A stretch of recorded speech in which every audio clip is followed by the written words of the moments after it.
देखो, हमने पहले पढ़ लिया था क्रिस्टलीय ठोस के बारे में और अब पढ़ेंगे अक्रिस्टलीय ठोस के बारे में। तो क्रिस्टलीय ठोस के बारे में जो परिभाषा पढ़ी थी वो आपको अच्छी तरह से याद हो गई थी।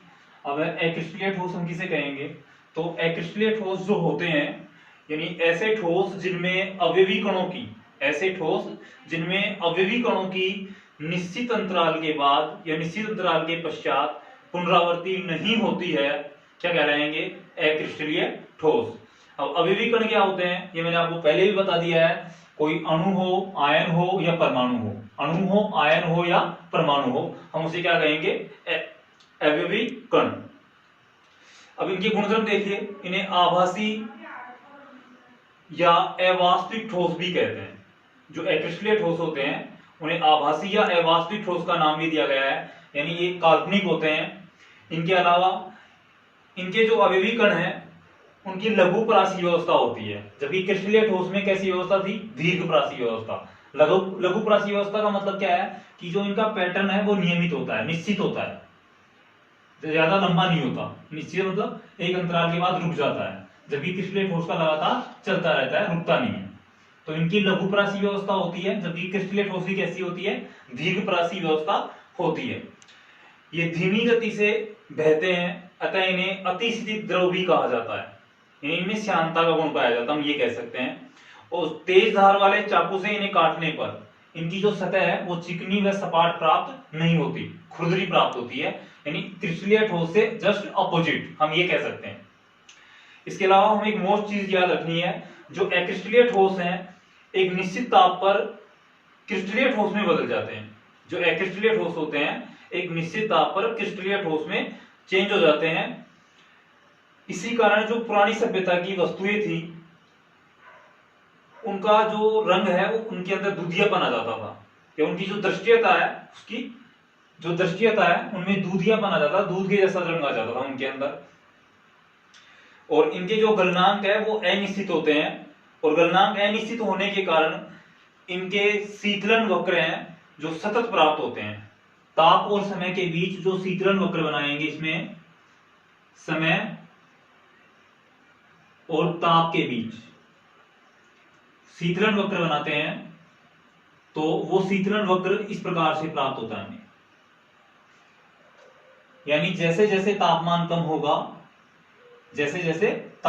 होगा इसका मान घटता जाएगा समय के अनुसार। तो ये सतत वक्र है, जबकि क्रिस्टलीय के अंदर कैसा प्राप्त हुआ था? असतत। क्रिस्टलीय में कैसा प्राप्त हुआ था? असतत। और इसमें कैसा प्राप्त होता है? सतत। अब इसके एग्जाम्पल कौन कौन से हैं क्रिस्टलीय के, वो हमें याद रखने हैं। कांच है, रबर है, प्लास्टिक है, रेजिन है, पीवीसी है यानी पॉलीविनाइल क्लोराइड, टेफ्लॉन है आदि इसके एग्जाम्पल है। अब इसमें एक टॉपिक भी आया था विषमदैशिकता, कि जो क्रिस्टलीय ठोस होते हैं उनमें विषमदैशिकता का गुण पाया जाता है। तो विषमदैशिकता का गुण है जो अक्रिस्टलीय ठोसों में पाया जाता है। किसमें पाया जाता है? अक्रिस्टलीय ठोसों में पाया जाता है। और विषमदैशिकता किसे कहते हैं? अक्रिस्टलीय ठोसों के भौतिक गुण, जैसे अपवर्तनांक है, क्वथनांक है, बहुत सारे भौतिक गुण हैं और रासायनिक गुण है। उन सभी के जो भौतिक गुण है और रासायनिक गुण है, अगर उन गुणों को देखा जाए सभी दिशाओं से, सभी एंगल से, और वो समान नहीं हो, तो उसे उस गुण को हम क्या कहेंगे? विषमदैशिकता। विषमदैशिकता। मैं से एक एग्जांपल के द्वारा समझाता हूं आपको। देखिए सामने, जैसे NaCl का एग्जांपल लेते हैं। NaCl का एग्जांपल लेते हैं। Na को मैं गोले के रूप में मान लेता हूं। Na को किसके रूप में मान लेता हूं? गोले के रूप में। ठीक है, 3 और 3 6। Na को मैं गोले के रूप में मान रहा हूं।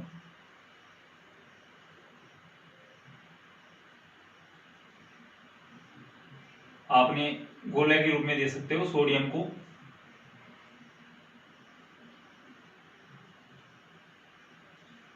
और Cl को इस प्रकार से आप गोले को भरकर मान सकते हो। Cl को NaCl।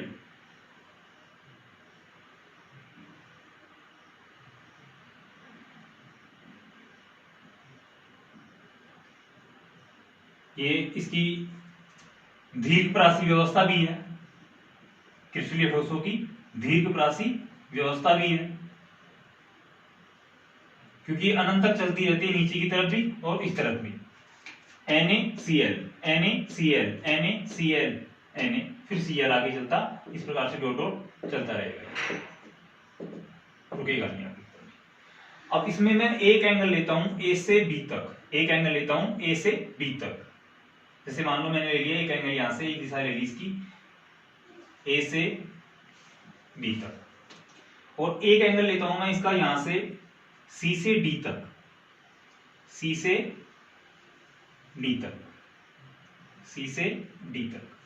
अब A से B तक आप देखो NaCl, NaCl, NaCl, NaCl, NaCl, NaCl, और इस तरफ देखो NaNaClCl, NaNaClCl, NaNaClCl, Na।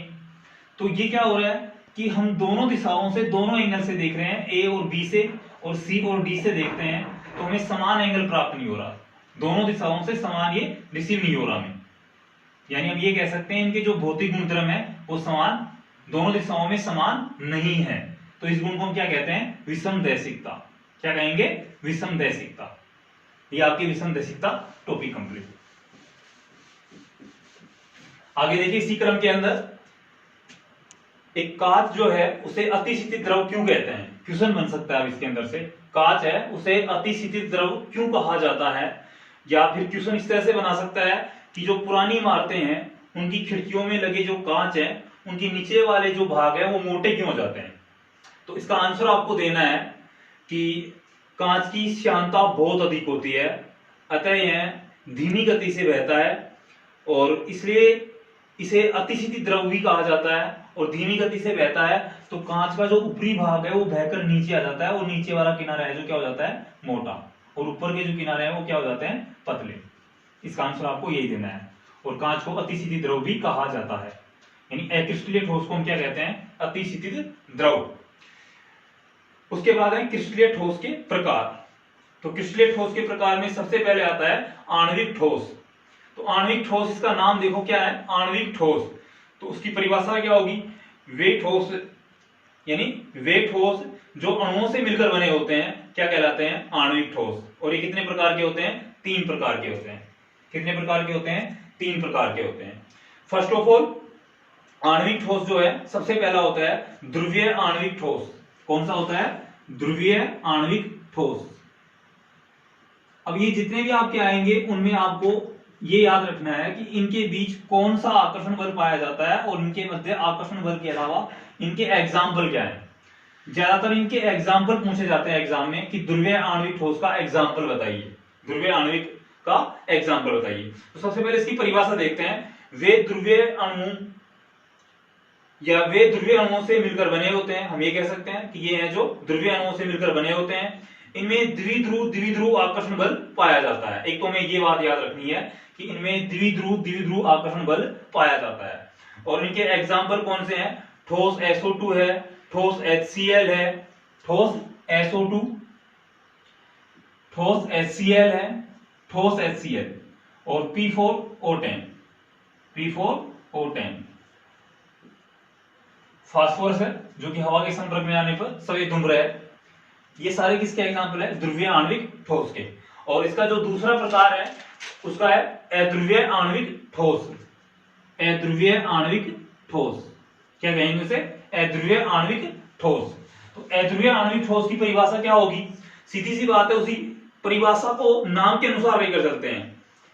वे अध्रुवीय अणुओं से मिलकर बने होते हैं या ये अध्रुवीय अणुओं से मिलकर बने होते हैं।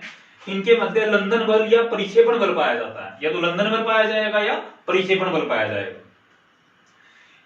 निम्न ताप पर ये ठोस अवस्था में होते हैं। निम्न ताप पर ये ठोस अवस्था में होते हैं। जैसे हीलियम है, आर्गन है, H2 यानी हाइड्रोजन है, उसके अलावा क्लोरीन है, आयोडीन है, मेथेन है, CO2 है और कार्बन टेट्रा क्लोराइड है। ये इनके एग्जाम्पल है। नंबर तीसरा इसका है हाइड्रोजन बंधित आणविक ठोस। हाइड्रोजन बंधित आणविक ठोस, हाइड्रोजन बंधित आणविक ठोस, हाइड्रोजन बंधित आणविक ठोस। सीधी सी बात है, इनमें हाइड्रोजन बंध पाया जाएगा। इनमें हाइड्रोजन बंध पाया जाएगा, यानी ऐसे अणु जिनमें हाइड्रोजन बंध पाया जाता है। जैसे ठोस H2O हो गया, ठोस NH3 हो गया, यूरिया हो गया, ये सारे सॉलिड होने चाहिए। H2O ठोस होगा तो बर्फ के रूप में रहेगा, और C2H5OH इसमें भी हाइड्रोजन बंध बनेगा। तो ये इसके एग्जाम्पल हो गए। एग्जैक्टली इनके बीच जो आकर्षण बल है और इनके एग्जाम्पल है वो आपको याद रखने हैं। उसके बाद है दूसरे नंबर पे है आयनिक ठोस। नाम से आप स्पष्ट हो गया होगा कि आयनिक ठोस में कौन सा बंध पाया जाएगा। ये जो ठोस हैं ये आयनों से मिलकर बने होते हैं सबसे पहले तो, और इनके मध्य प्रबल स्थिर वैद्युत आकर्षण बल पाया जाता है। प्रबल स्थिर वैद्युत आकर्षण बल पाया जाता है, जैसे NaCl कौन सा है, आयनिक ठोस। आयनिक ठोस नंबर 2 पे, आयनिक ठोस नंबर 2 NaCl हो गया, KCl है। अगर इन्हें तोड़ते हैं हम तो ये किसमें टूटेगा, Na पॉजिटिव और Cl माइनस। KCl को टूटे K पॉजिटिव Cl माइनस, यानी पॉजिटिव और नेगेटिव में टूट रहे हैं। तो ये धनायन और ये ऋणायन। तो आयनिक ठोस इस प्रकार के ये एग्जांपल है, और भी इनके बहुत सारे एग्जांपल हैं, जैसे पोटेशियम नाइट्राइड हो गया, ZnS हो गया, CuSO4 हो गया, ये इसके एग्जांपल है। नंबर तीसरा है सहसंयोजी ठोस। सहसंयोजी ठोस, तो इनके अवयवी कणों के बीच, अवयवी कण कौन से होते हैं, परमाणु, अणु या आयन, उनके अंदर कौन सा बंध पाया जाता है, सहसंयोजक बंध पाया जाता है। सहसंयोजक बंध जो होते हैं वो दिशात्मक होते हैं। सहसंयोजक बंध क्या होते हैं, दिशात्मक होते हैं, और दिशात्मक होने की वजह से बहुत से परमाणु आपस में जुड़ते चले जाते हैं। बहुत से परमाणु आपस में जुड़ते चले जाते हैं, जिनकी वजह से अणु, इनके जो अणु हैं वो विशाल अणु बना लेते हैं। आपस में जुड़ जाएंगे तो बड़े अणु बना लेंगे, इसलिए इनको नेटवर्किंग ठोस भी कहा जाता है। एग्जाम में ये क्वेश्चन भी आ चुका है कि नेटवर्किंग ठोस के एग्जाम्पल दीजिए। तो नेटवर्किंग ठोस किसे कहते हैं, सबसे पहले तुम्हें याद रखना है। तो सहसंयोजी ठोस को हम क्या कहते हैं, सहसंयोजी ठोस को क्या कहते हैं, नेटवर्किंग ठोस। नेटवर्किंग ठोस एग्जाम में आया हुआ क्वेश्चन है ये 2 साल पहले, कि नेटवर्किंग ठोस के एग्जाम्पल बताइए। पिछले सत्र में ही क्वेश्चन आया था ये, इस सत्र से पिछले सत्र में पहला ही क्वेश्चन था आणविक ठोस का एग्जाम्पल बताइए। पहला ही क्वेश्चन था आणविक ठोस का, सॉरी नेटवर्किंग ठोस का एग्जाम्पल बताइए। तो इसके एग्जाम्पल है हीरा है, ग्रेफाइट है, क्वार्ट है, सिलिकॉन है, कार्बाइड है और एल्यूमिनियम नाइट्राइड है आदि इसके एग्जाम्पल है। नंबर 4 पे आता है धात्विक ठोस। नंबर 4 पे आता है धात्विक ठोस। धात्विक ठोस नाम से स्पष्ट हो रहा है धात्विक ठोस की परिभाषा। इस प्रकार के ठोस में अवयवी कण धातु परमाणुओं से बने होते हैं, जो धनायन के रूप में इलेक्ट्रॉन रूपी समुद्र में डूबे रहते हैं। धनायन तथा इलेक्ट्रॉन के मध्य उपस्थित बंध को धात्विक बंध कहते हैं। धात्विक बंध कहते हैं, और मुक्त इलेक्ट्रॉन के कारण ये विद्युत के सुचालक होते हैं, जैसे सभी धातुएं। जैसे सभी धातुएं, अब धातुएं कौन कौन सी आपको सबको पता है, जिनके ऊपर पॉजिटिव आवेश आता है वो सभी धातुएं हैं, जैसे कॉपर है, सोडियम है, मैग्नीशियम है, एल्यूमिनियम है, पारा है, ये सभी क्या है, धातुएं हैं। तो इनके अंदर कौन सा ये कौन से ठोस हैं, ये धात्विक ठोस हैं। तो धात्विक ठोस के एग्जांपल जो भी मेटल्स हैं वो सारे धात्विक में आ गए, जैसे Hg हो गया, Na हो गया, Mg हो गया, Zn हो गया, Cu हो गया, ये सारे के सारे किस में आ गए, धात्विक ठोस में आ गए। तो आपको इन सबके एग्जाम्पल याद रखने हैं। एग्जाम में आपके सिर्फ इनके एग्जाम्पल पूछेगा, या फिर 10% चांस है, 90% चांस है कि सिर्फ इनके एग्जाम्पल पूछेगा, 10% चांस है कि इनमें उपस्थित आकर्षण बल पूछेगा कि कौन सा आकर्षण बल इनमें उपस्थित होता है। इनमें से क्वेश्चन 1 नंबर का आपके कंफर्म आएगा आपकी बात। किसी भी ठोस अणु का, जो आणविक आपने ठोस पढ़े हैं 3 प्रकार थे, और उसके अलावा 3 के अलावा 3 प्रकार आयनिक थे, नेटवर्किंग ठोस है, सहसंयोजी के दूसरा नाम इसका, और लास्ट में धात्विक ठोस है। इनमें से किसी का भी कोई एग्जाम्पल पूछ सकता है, तो आपको सारे एग्जाम्पल से ये याद रखने हैं। उसके बाद इसमें क्वेश्चन बन रहे हैं, आयनिक यौगिक कठोर एवं भंगुर प्रकृति के होते हैं क्यों। आयनिक यौगिक कठोर एवं भंगुर प्रकृति के होते हैं क्यों, ऐसे क्वेश्चन बनाकर दे सकता है आपको। तो इसका रिप्लाई आप क्या करोगे, क्योंकि इनके यौगिकों के मध्य प्रबल आयनिक बंध पाया जाता है, जिनसे ये कठोर होते हैं, परंतु इन पर दाब लगाने से समान आवेश की परतें एक दूसरे के ऊपर आ जाती हैं, जिससे ये प्रतिकर्षण के कारण आसानी से टूट जाते हैं। भंगुर का मतलब होता है जैसे कोयला है, अगर कोयले को हम जमीन पर मारेंगे या किसी चीज से उसको मारेंगे तो छोटे छोटे टुकड़ों में टूट जाएगा, तो हम उसे क्या कह सकते हैं? भंगुर प्रकृति। क्या कह सकते हैं? भंगुर प्रकृति। ऐसे एक क्वेश्चन और बन सकता है इसमें कि जो आयनिक यौगिक हैं वो ठोस अवस्था में विद्युत के कुचालक होते हैं, लेकिन गलित अवस्था में विद्युत के सुचालक होते हैं, क्यों? ये भी क्वेश्चन बन सकता है यहां पर। तो क्योंकि जो ठोस अवस्था में आयन आपस में बंधे रहते हैं, जबकि गलित अवस्था में आयन जो है स्वतंत्र होते हैं, और स्वतंत्र होने के कारण विद्युत का प्रवाह करते हैं। ठोस अवस्था में रहेंगे तो उनके जो अवयवी कण हैं, आयन या परमाणु, वो पास पास बंधे रहते हैं, यानी मुक्त इलेक्ट्रॉन नहीं होता, इसलिए विद्युत के सुचालक होते हैं। और गलित अवस्था में परमाणु थोड़े दूर हो जाते हैं, तो उनको रिक्त स्थान मिल जाता है परमाणुओं को मुक्त रहने के लिए, तो विद्युत की चालकता आंशिक रूप से दर्शाते हैं, पूरी तरह से नहीं, आंशिक रूप से दर्शाते हैं, डिनोट करते हैं वो। उसके बाद आपके टॉपिक है क्रिस्टल जालक या त्रिविम जालक। क्रिस्टल जालक या त्रिविम जालक।